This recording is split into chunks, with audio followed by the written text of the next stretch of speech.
नमस्कार. श्री मराठी स्टोरीमध्ये आपल्या सर्वांचं मनपूर्वक स्वागत आहे. अनपेक्षित प्रेम भाग 13.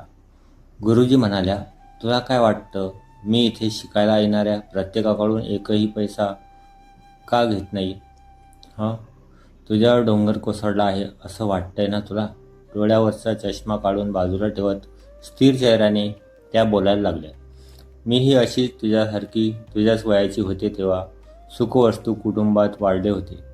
मीही यासाठी तुला सांगते की तुला यातून काहीतरी शिकायला मिळेल. कॉलेजमधल्या एका मुलासोबत पळून लग्न करून आले होते. एखाद्या चाळीत राहिलो. राजाराणीसारखा संसार सुरू झाला होता. नव्याने 9 दिवस निघून गेले आणि त्याचा खरा चेहरा माझ्यासमोर आला. आमची सतत भांडणे होऊ लागली. तरी म्हटलं संसार आहे, कधी गोड कधी तिखट म्हणत चालायचं म्हणून दुर्लक्ष करू लागले. पण तिथेच मी सावध व्हायला हवं होतं खरं तर. 2-3 वर्ष तशी गेली. एक दिवशी तो घराबाहेर पडला. तो परत घरी कधी आलाच नाही. खूप शोध घेतला मी त्याचा. तो जिवंत आहे की तेही माहीत नव्हतं. अशा परिस्थितीत थोडेसे पैसे होते, त्यावर कसे तरी दिवस काढले. आता जेवढ्या सुविधा असतात तेव्हा त्यात नव्हत्या. पदरी 1.5 वर्षाचं मूल होतं. स्वतःची उपासमार झाली, पण एका आईला मुलाची उपासमार कशी बघवणार होते? हाती ग्रॅज्युएशनचं सर्टिफिकेट मात्र तेवढं होतं. तिथे राहत होती तिथला खोली मालक चांगला होता. त्याला माझी अवस्था बघली नाही. त्याने एका बँकेत मला काम बघून दिलं. एकटीने संसाराचा गाळा हाकलला. जिथे काम करीत होती तिथे चर्चा होऊ लागली, हिचा नवरा हिला सोडून गेला म्हणून. त्यावर एकटी बाई दिसली की संधी साधू आहेतच, पण मी खमकी राहिली. एकटी बाई असलं म्हणून काय झालं? तिने ठरवलं तर ती काही करू शकते. अचानक आपणही काहीतरी छंद जोपासावा म्हणून वेळात वेळ काढून नृत्य शिकायला जाऊ लागले. जॉब, घर, मूल, नृत्य सगळं कसोशीने करत होती. आमच्या मास्तरांच्या बोलण्याने प्रोत्साहित होऊन मी नृत्य पुढे चालूच ठेवलं. त्यांनी मला वेळोवेळी प्रोत्साहन दिले म्हणून मी इथपर्यंत पोहोचले. सांगण्यास तात्पर्य एवढंच की खचून जाऊ नकोस. इथे राहा, हवं तर जॉब कर, पण नृत्य सोडू नको. हे मी प्रत्येकाला सांगत नाही. तुझ्यात मला ती झळक दिसते जी कधी काळी मी स्वतः जगले होते. जिद्द ठेव. कलेसाठी कलाकार त्यांचं जीवन समर्पित करतात, अख्खं आयुष्य खर्ची घालवतात, कळलं? त्या शांत स्वरात म्हणाल्या. त्यांची ही बाजू कधीच माहीत नव्हती तिला. अबोली मुग्ध होऊन भारावून पाहत होती त्यांच्याकडे. एवढं सांगितल्यानंतर तिला त्यांच्या बोलण्याचा अवमान करायचा नव्हता. ती उठली, फक्त मनातली जळमटे सारत उठली. भविष्याच्या स्वप्नांना पंख लावायला उठली. आणि मग तिची सुरू झाली तारेवरची कसरत.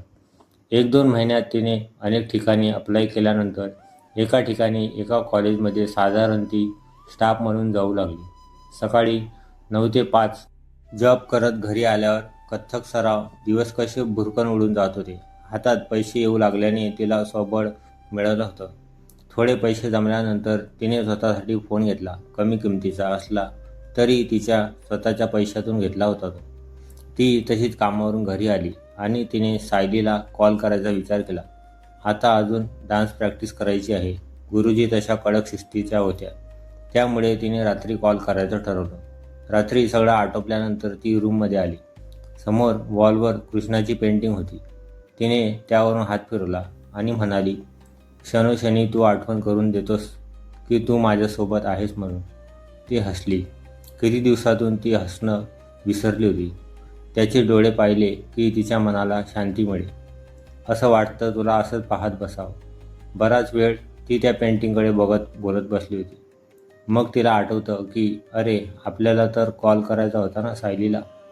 तिला डिस्टर्ब तर नाही करणार ना आपण? जाऊ दे, तिला काळजी वाटत असेल आपली. करतेच कॉल.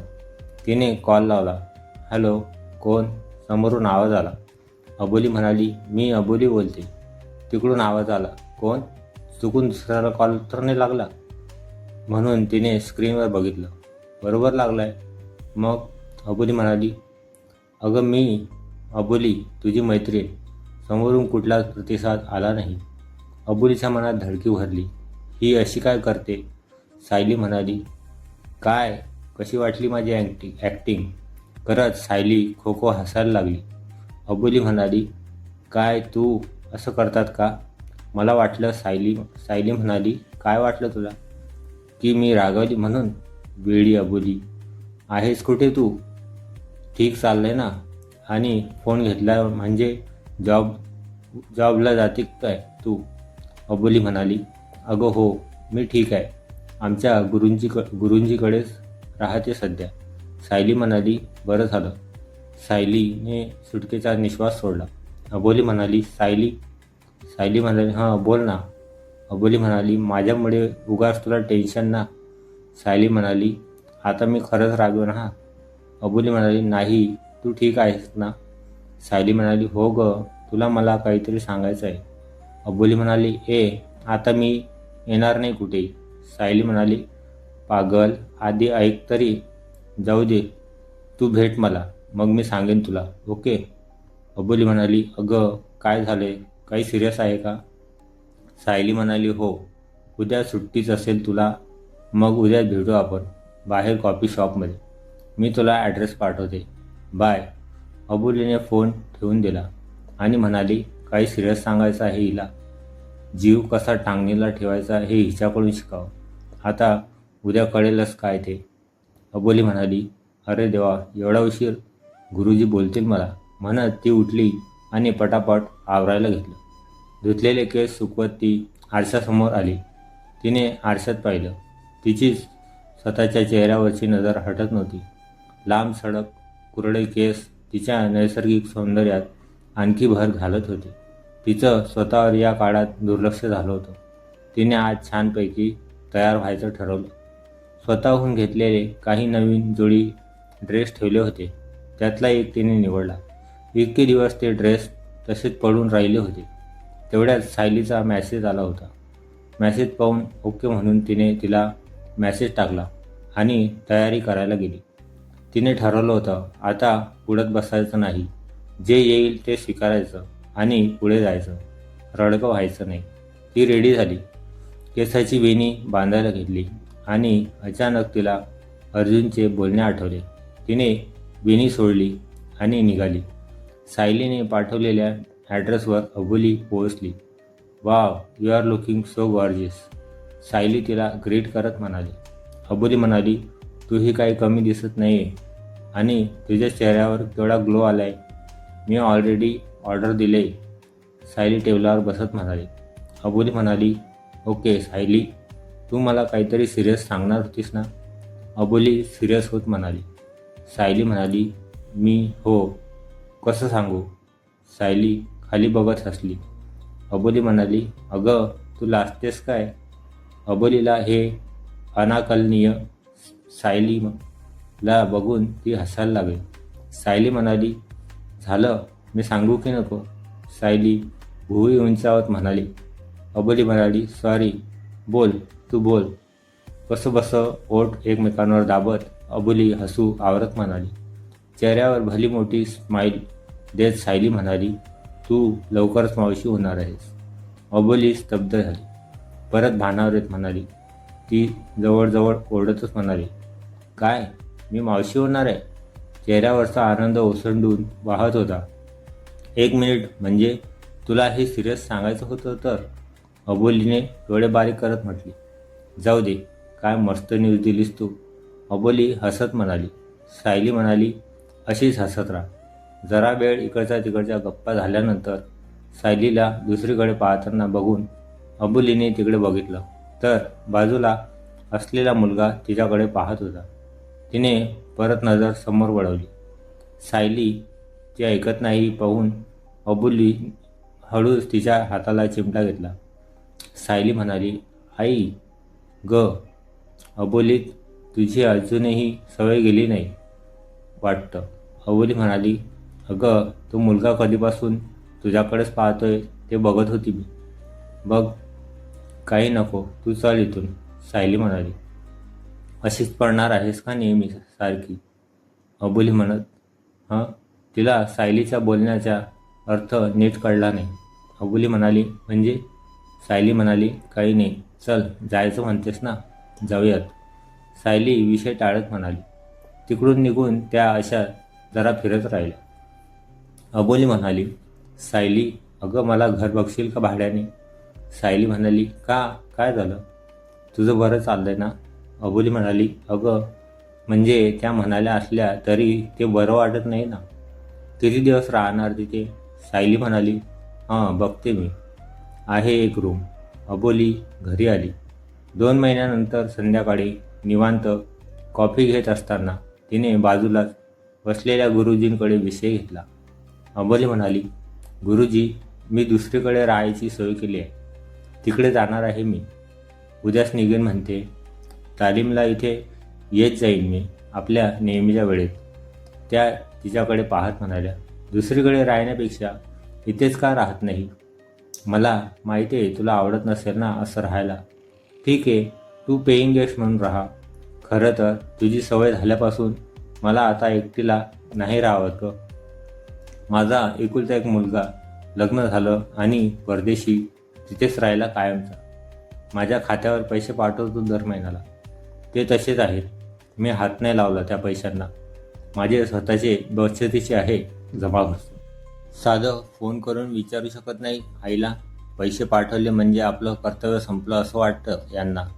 आई आहे की नाही याचीही त्यांना बोलता बोलता कंठ दाटून आला होता.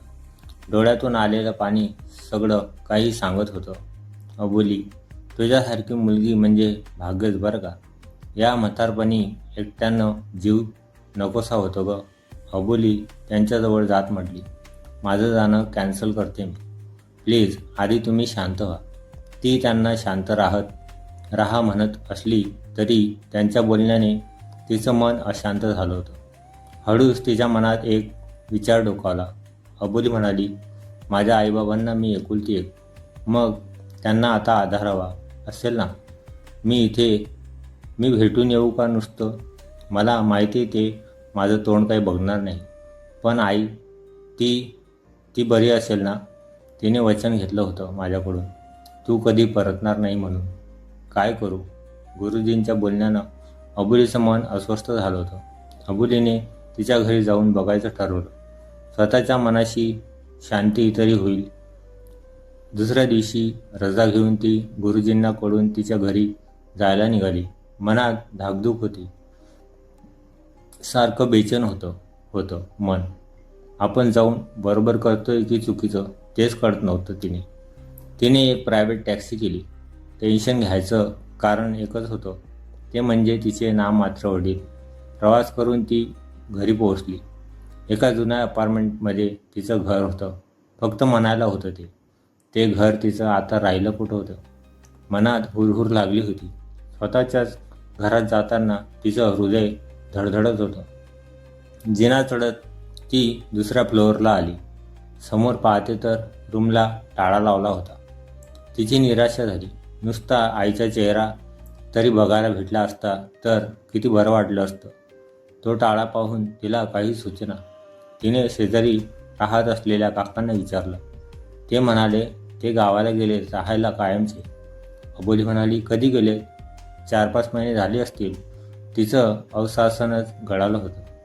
ती तिकडून लगेच निघून आली. त्याच टॅक्सीमध्ये परतली. घरी आल्यावर गुरुजींनी तिला विचारलं, पण तिने फक्त नाही म्हणून मान डोलावली. तिला त्या विषयावर बोलायचं नव्हतं. गुरुजींना वाटलं ती रडेल, पण तिने स्वतःला सावरलं होतं. शेवटी स्वतःची दुःख किती दिवस कवटाळून बसायची, किती दिवस आत्मकेंद्री विश्वास जगायचं, असे दिवस पुढे सरकत होते. अल्लडपणाने वागणारी हळवी अबोली आता चांगलीच खंबीर होत चालली होती. पण आयुष्यात खंबीर मॅच्युअर होणं एवढंच फक्त साध्य असतं का? खचून थकून जाणाऱ्या मनाला थोडा विसावा हवा असतो, मायेचा, आपल्या माणसाच्या प्रेमळ स्पर्शाचा. नुसता सहवासी पुरतो. अबोली म्हणाली, अर्जुन, अरे कुठे आहेस? अजूनही रागावला आहेस का? अर्जुन म्हणाला, अबोली तू का निघून गेली होतीस अशी? मी जा म्हणालो म्हणून लगेच निघून जायचं का? तू गेल्यानंतर माझं काय होईल याचा विचार केला नाहीस तू? दारात असलेल्या तिला आवेगाने मिठी घेत अर्जुन म्हणाला. अबोली म्हणाली, नाही जाणार, कधीच तुला सोडून नाही जाणार. अर्जुन म्हणाला, मी जास्त केलं तुझ्यावर, असं वागायला नको होतं मी. अबोली म्हणाली, तुला तुझी चूक कळली ना, आता मागे काय झालं काय नाही ते नको बघूया, पुढच्या आयुष्याला विचार करूया. अर्जुन म्हणाला, तू म्हणशील तसंच होईल सगळं. तिचा चेहरा ओंजळीत घ्यायला गेला तसा हातात असलेला वाईनचा ग्लास फुटला. भेटूया पुढच्या भागात. हा भाग तुम्हाला कसा वाटला कमेंट करून नक्की सांगा. व्हिडिओ आवडल्यास लाईक करा, शेअर करा, नवीन असाल तर चॅनलला सबस्क्राईब करा. धन्यवाद.